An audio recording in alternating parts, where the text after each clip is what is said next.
Hey, I know that you want your marketing messages to resonate deeply, excuse me, with your target audience so you attract more of your best clients. The challenge, of course, is how do you do that, especially when buyers are overwhelmed with information. They're easily distracted by the demands of their life and all of the other messages and things that are pulling at them as distractions. They're confused by the many other businesses that say that they offer the same thing that you do. So, how do they decide who to work with or buy from?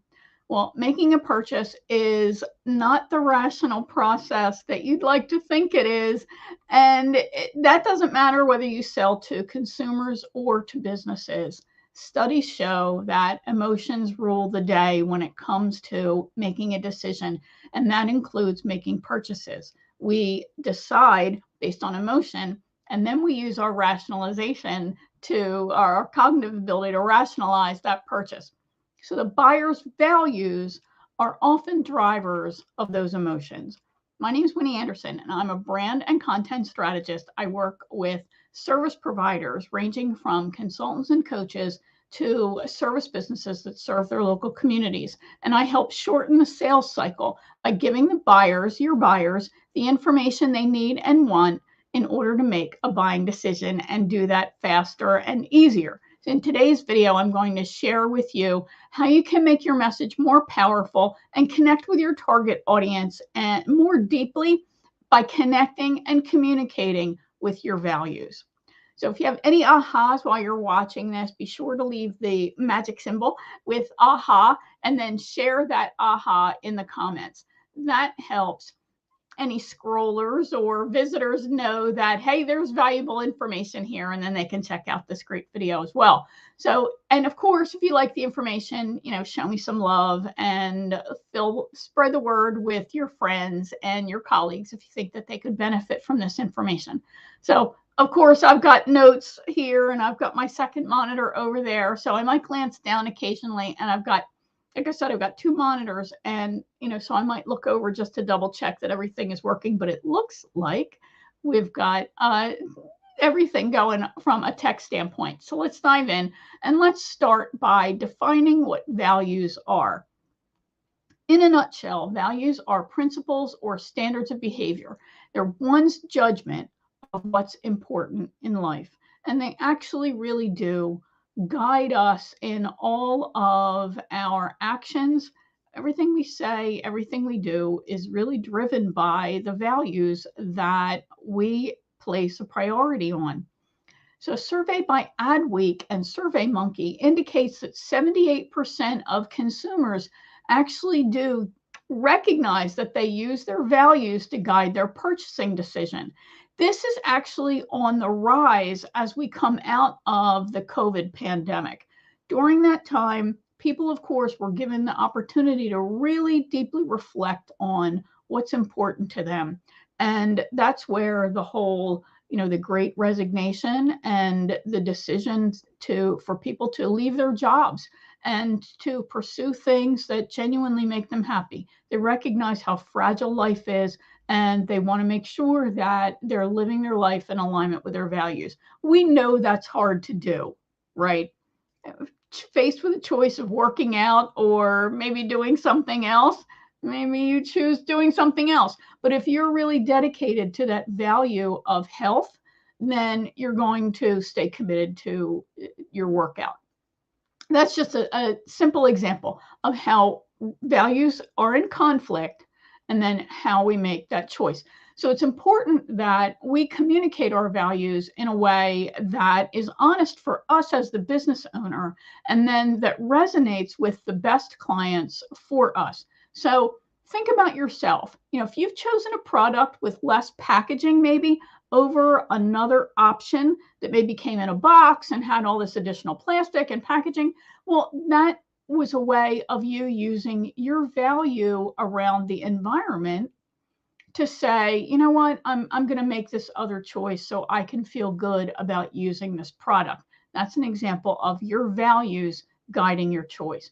So, of course, if you sell to other businesses, don't tell yourself that emotion doesn't rule the day in a business decision. Sometimes I think that in a B2B environment, values and emotions are even more important. When you think about it, that that person that you're selling to in a B2B environment, they often have even more risk because maybe they own that business, or if you sell to a larger organization that is hierarchical in nature and your contact is an employee of that organization, that person it runs the risk of losing their job. Their whole career could be destroyed if you don't deliver, and if they're then blamed because they bought from you. So think about it. Some of your, the things that you're selling could be tens of thousands of dollars. And, some software purchases could be hundreds of thousands of dollars, depending on the size of a business. So there really is emotion at play in every purchase decision. So you really want to think about how much the potential buyer has to lose if you don't deliver on your promise.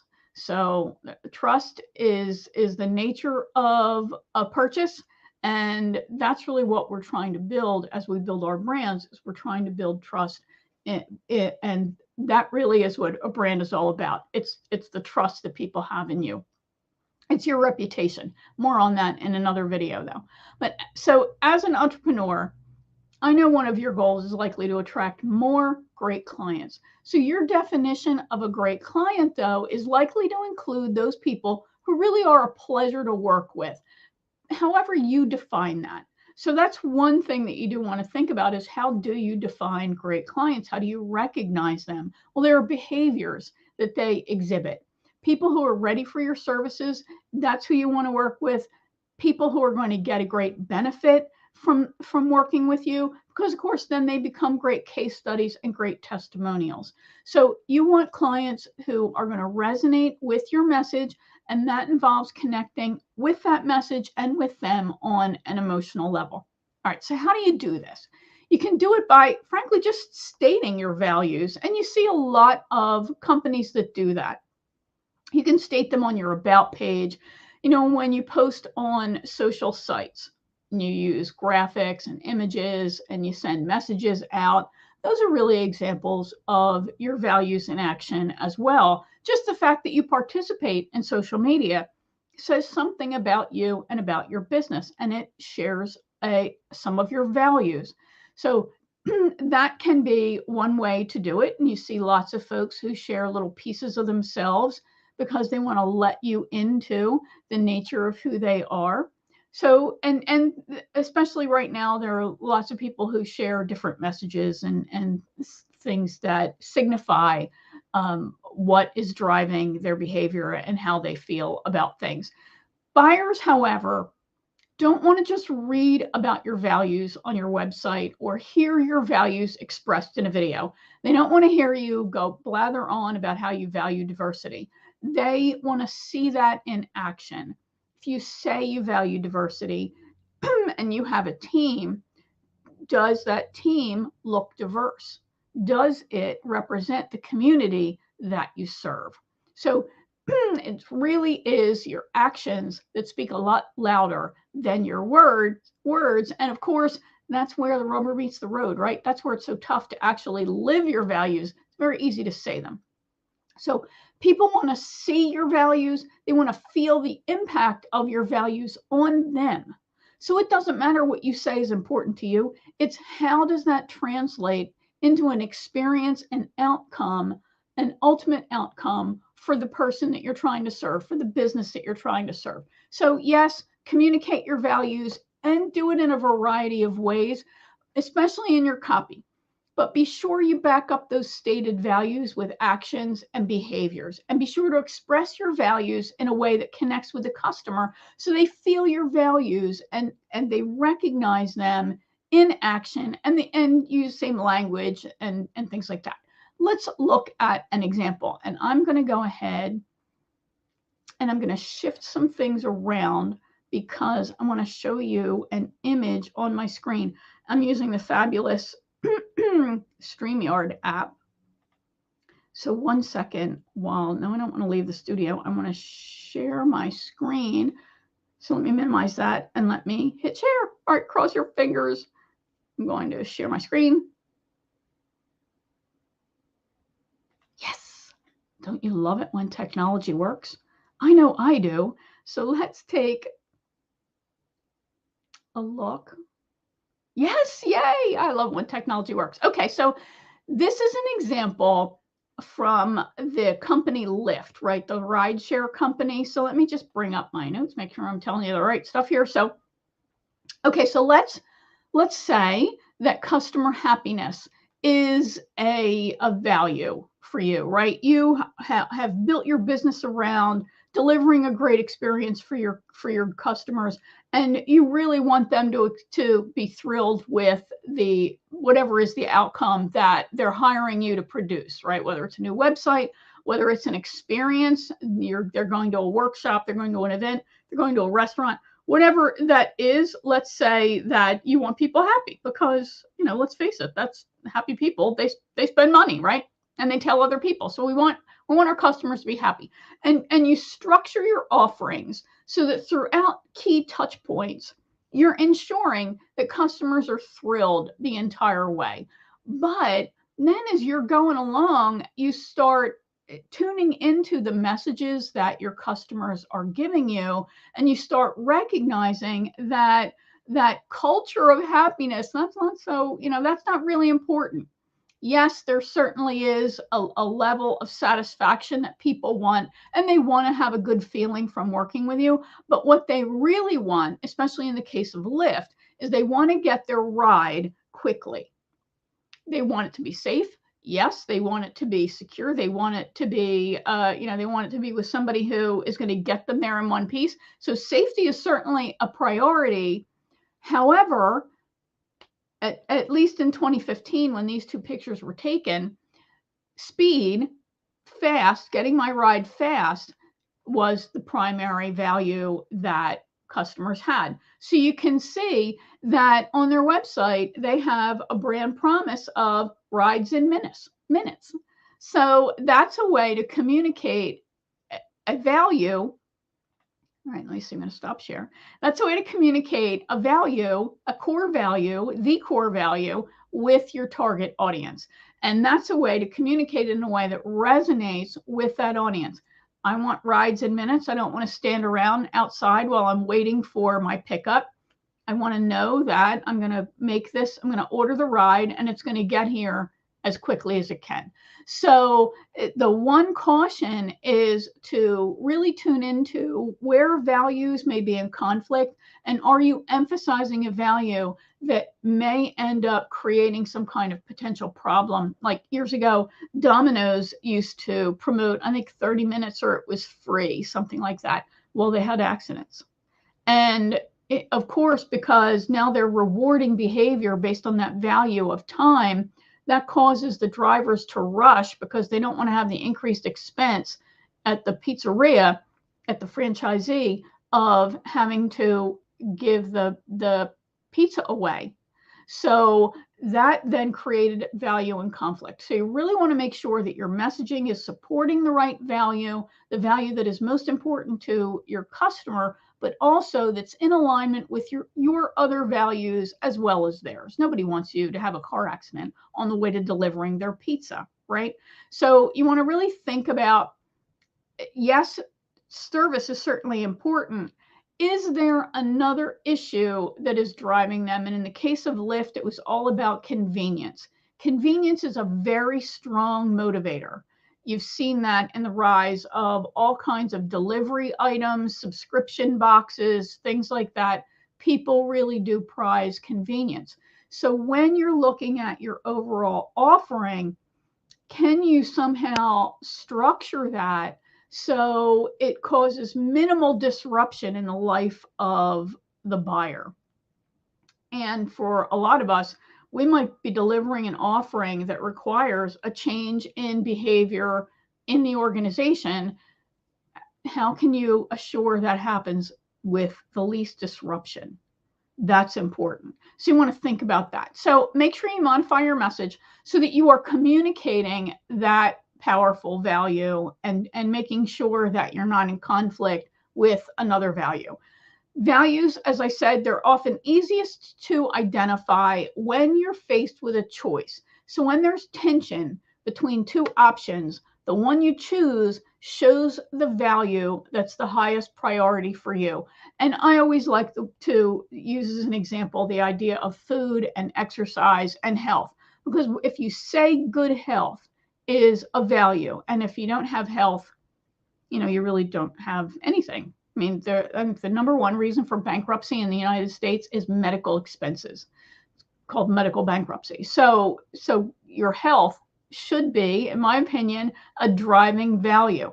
So if you say health is important, are you taking good care of yourself? Are you managing stress? Are you eating healthfully? Are you exercising? Are you practicing good self-care? If you're not, then I question whether or not health is really a primary value for you. So you really want to think about where are two values in conflict, and the behavior is going to signify which value is the priority for you. So let me reduce that on my other screen so I can keep track of what I am doing here. All right. Okay, so let's wrap this up, right? We're going to talk a little bit more about values and how to connect them with your messaging. The great writer C.S. Lewis actually talked about integrity. And in my opinion, values and integrity are really connected with each other. And integrity is also aligned with authenticity. And the great writer C.S. Lewis said that integrity is doing the right thing when no one is watching, right? No cutting corners. So if your value is excellence, how does that translate into something tangible and benefit the customer? So you can say that you value excellence, but if you deliver a product, a work product to your client and there are errors in it, I don't think you value excellence. This is where it's so important that your stated values are in alignment with your actions and your deliverables, because that's where you're going to be judged, right? It's not what you say, it's how you say it. It's not what you say, it's what you do is really most important. So make sure that you are communicating and delivering on your stated values.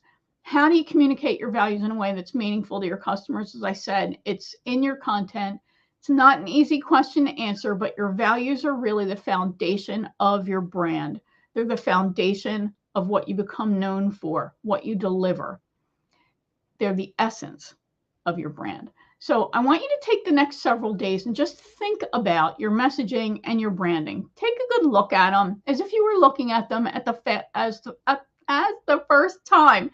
Ask yourself if your central values are recognizable, are easily recognizable, or is your messaging kind of lukewarm and it really doesn't say a whole heck of a lot, or is it full of hype and it says a lot of stuff that really isn't backed up by the evidence?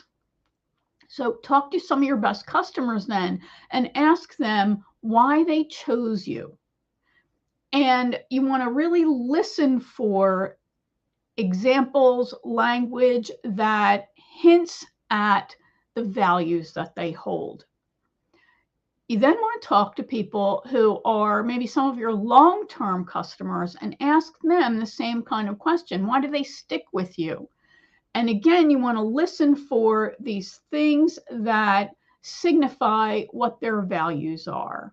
You might hear things like, you never let me down. I know that I can trust you. I know that you have my best interests at heart. These are things that speak volumes about their own values. If you're not comfortable asking these questions, and it can feel kind of weird, it's like saying, why do you like me, right? So you can have a list of questions that you can put together and then give an assistant, that their phone numbers, or have them arrange appointments and have an assistant call and handle the interviews for you. If you don't have an assistant, it's probably time to get one. Very easy to hire a VA for this kind of project. My recommendation for somebody who doesn't have an assistant, but who has a project like this, is to reach out to a local school. I'm sure that you, if you're living in the United States, you're near a community college or you're near a vocational school or a university. And any number of students would love to work on a little project.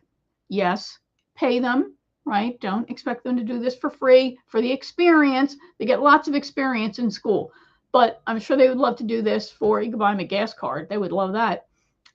For, a reasonable amount of pay, and they would probably collect some really good information for you.